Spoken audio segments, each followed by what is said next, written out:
My name is John Dunn, and I am an emergency physician and non-practicing lawyer from Texas.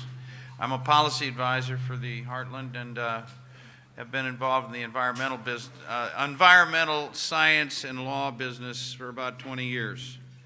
Our first speaker is William Kininmonth. He's from Australia and a genuine climatologist with degrees in climatology and extensive experience. I'll let you listen to him. William.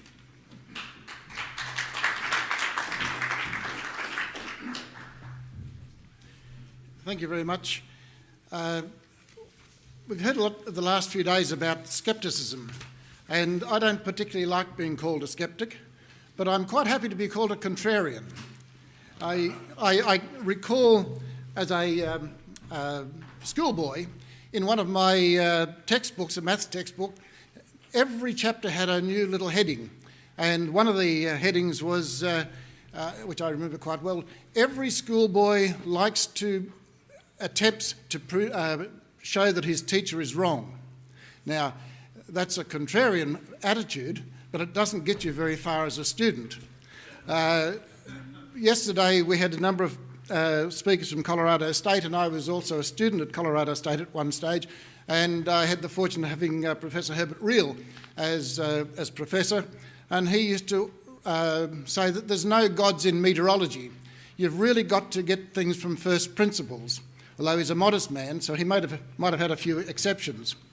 So when it comes to climate, and very recently there was a letter by 255 distinguished scientists who wrote into the journal Science, and one of the things that they mentioned was that there is nothing remotely identified in recent events that changes the fundamental conclusions about climate change.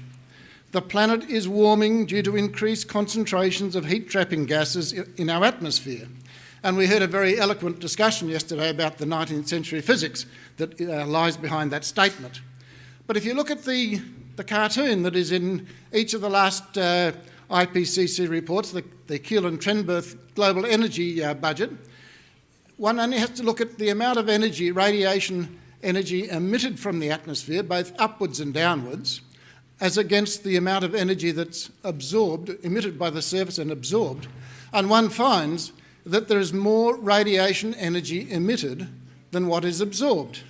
And so I have a fundamental problem in how greenhouse gases warm the atmosphere if they radiate more energy than what they absorb. And so I think the greenhouse effect and the enhanced greenhouse effect is a little bit more than radiation, greenhouse gases and radiation. So I've taken a little different approach, and I look at the surface energy budget, where we do have conservation of energy, and we see that the energy exchange regulates the surface temperature.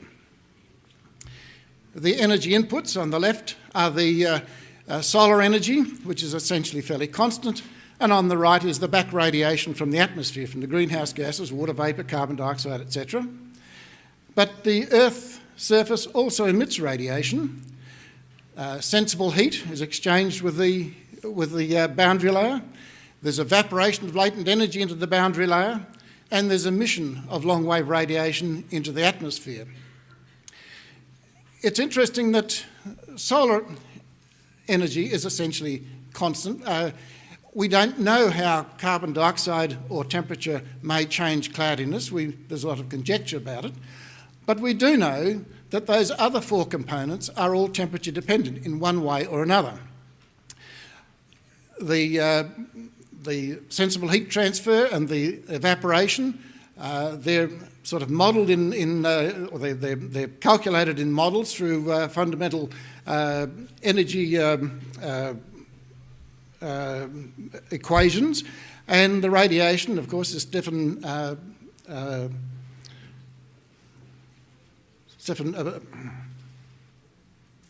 it's a basic equation which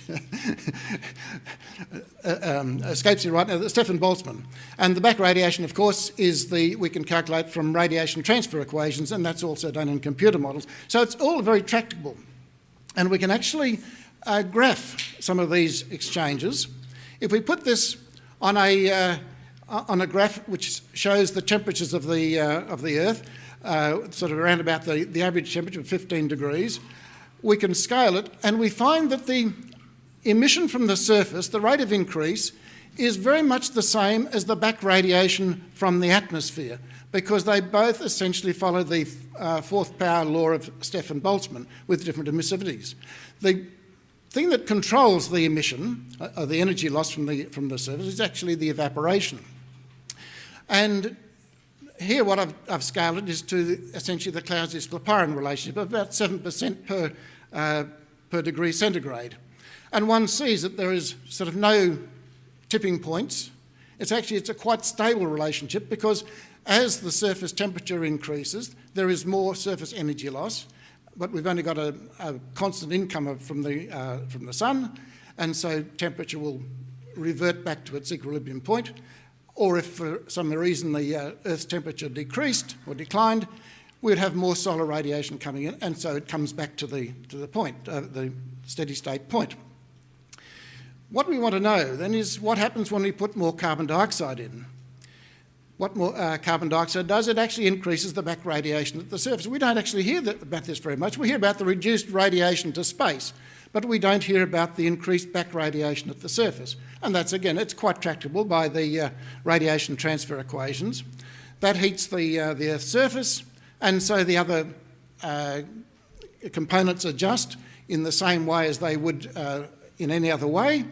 And so we can do the same diagram, and all we do is we actually drop that the net radiation, net energy loss from the surface by about 4 watts per square metre, which is the back radiation of the double carbon dioxide, and the Earth would theoretically come to a new equilibrium, which is about 0.6 degrees centigrade warmer.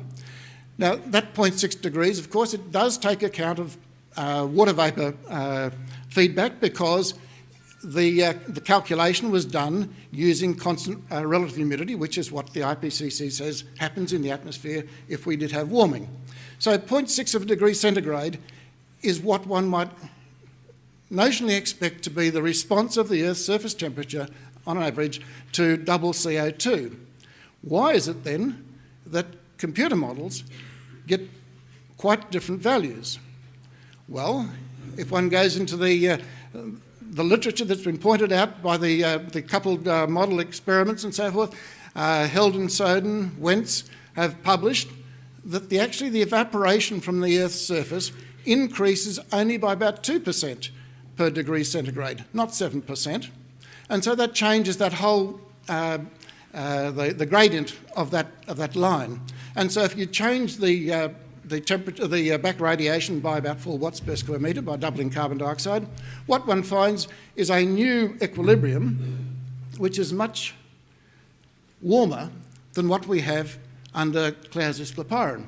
Some of the computer models actually only have 1% increase in evaporation or latent heat exchange per degree centigrade, and this is over here. We get up to something like 4 to 5 degrees centigrade temperature rise. So what we're finding is that doubling CO2 concentration, if we look at the surface energy balance, it's very sensitive to what we put in as and understand to be the rate of increase of evaporation from the surface. The 6%, which is from satellites, from Wentz and his colleagues have estimated from precipitation, gives about 0.6. 2 degrees, which is the average of global climate models, about 1.7. 1%, which is the low-end GCMs, about 3 degrees. And so what we find is that just this simple energy balance equation gives us, for the low values of evaporation, similar sort of results to what the GCMs give. The question is, how does evaporation respond to surface temperature rise? We've got a number of options. The theoretical estimate from just using the bulk aerodynamic formula and constant relative humidity gives the Clausius-Clapeyron at about 7%. The observation, the only one we have, is essentially from Wentz and colleagues, which gives 6%, and the GCMs on average give about 2%. It does leave us with a bit of a problem. What do we believe? Observations, theory, or models? Richter and Z have published a paper recently where they've actually analysed the GCMs and they've looked at the boundary layer response. And what they find is that there are factors suppressing evaporation increase. Surface relative humidity increases, surface stability increases, and surface wind speed decreases. So as a result, the surface evaporation only increases by about 2% per degree centigrade. So there's fundamental changes take place within the models.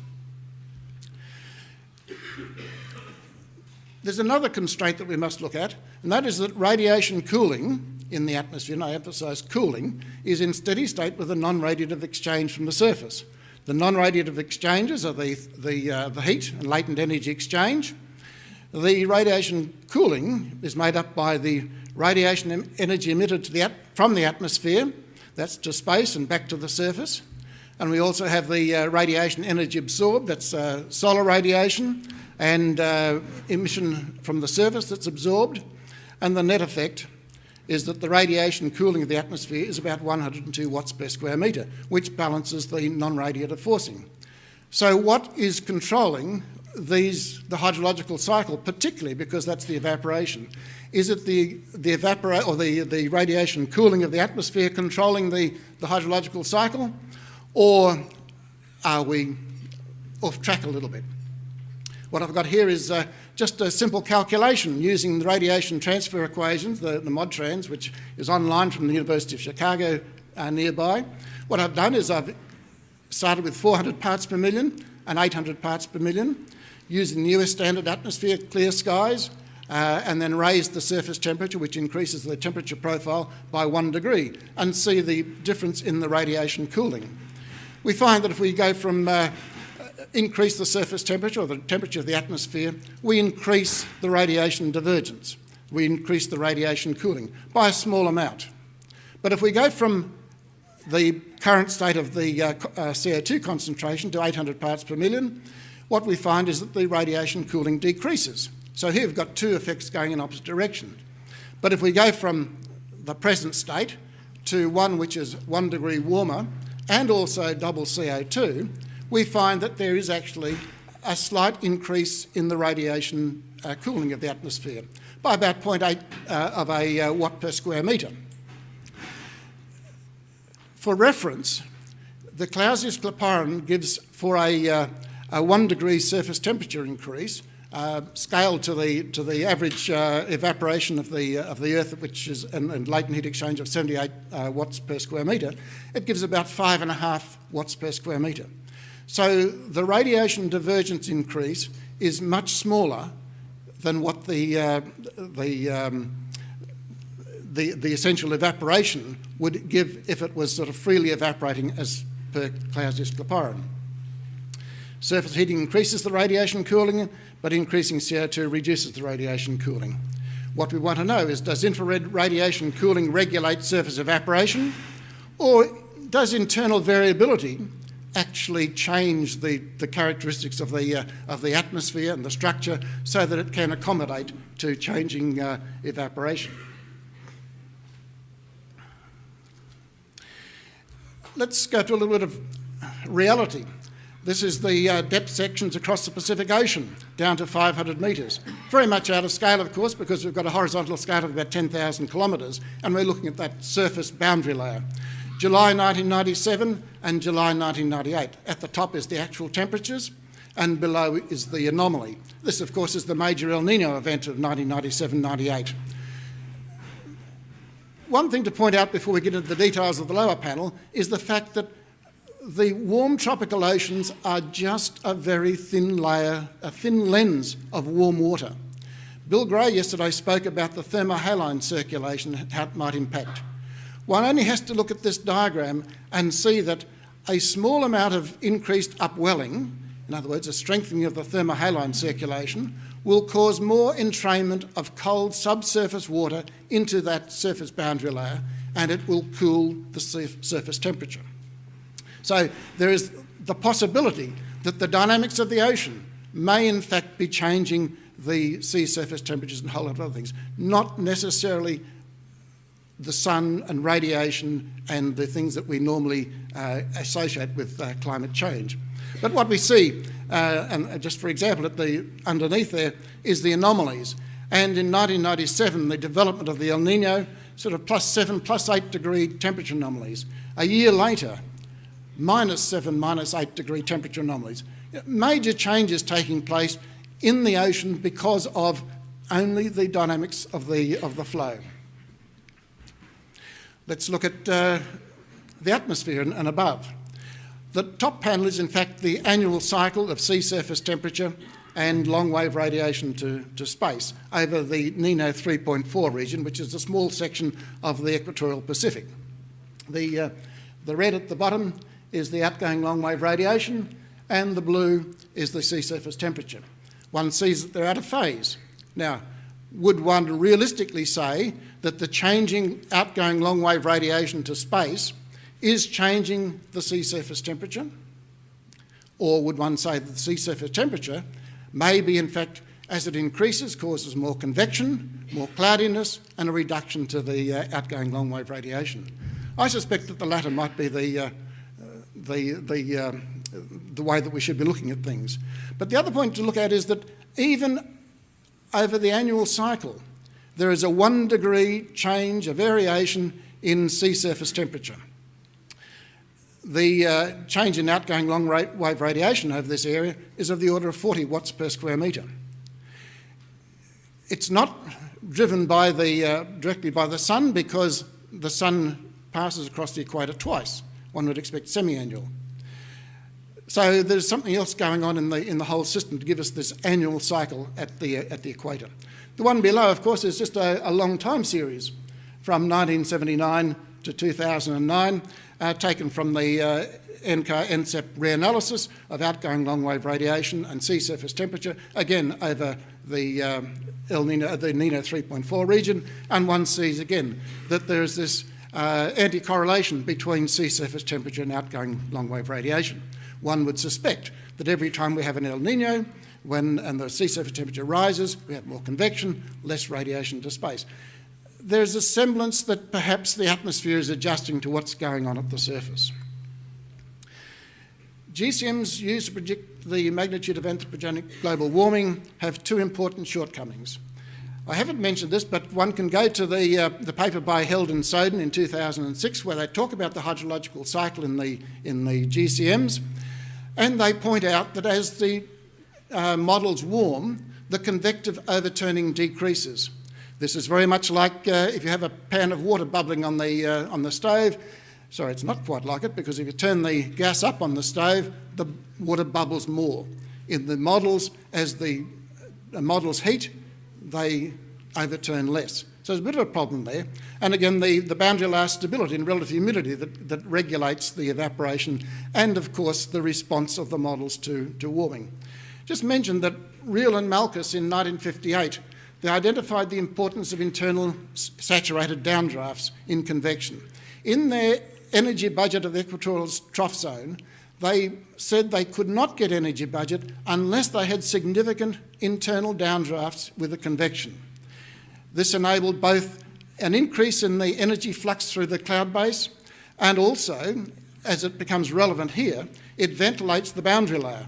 I spent a lot of time in the tropics. One sees during the day the humidity builds up and the heat builds up in the boundary layer, cloud starts to develop, large CBs develop, you have a change will go through, a convection will go through, and the air will be much cooler and drier after that happens. Now, there is a lot of vertical exchange of mass and energy within the convection. So the simplistic representation of convection, including under-specification of the important internal saturated downdrafts, is perhaps, to my mind, a clear weakness of the GCMs. So there are fundamental problems in the GCMs: a lack of ventilation of the boundary layer, which is suppressing the evaporation, and sufficient energy exchange from the tropical boundary layer to enhance the convective overturning. The focus on radiation suggests that radiation is a regulating process. In reality, radiation seems to respond to the changing physical attributes of the climate systems. GCMs do not allow for this internal variability of the climate system, and I might point out that subsurface circulation of the ocean, systematic observations have only commenced about 4 or 5 years ago with the Argos buoys. We have other unrepresentative measurements, but systematic measurements of what seems to define our climate only started fairly recently. The models underestimate the evaporation, I would suggest, given by the observations, and so they then exaggerate the surface temperature response to changing atmospheric carbon dioxide concentration. So finally, the hydrological cycle is in effect very important for regulating the Earth's surface temperature. Evaporation increases near exponentially as surface temperature rise, according to Clausius-Clapeyron, and essentially according to the observations modified by the land area. And back radiation from the atmospheric water vapour varies with concentration and temperature, and that is actually a slight amplification problem, but it really is overwhelmed by the evaporation cooling from the surface. You know, our climate system is driven from the surface, not from the atmosphere. I often say that the atmosphere tail does not wag the ocean body. Thank you.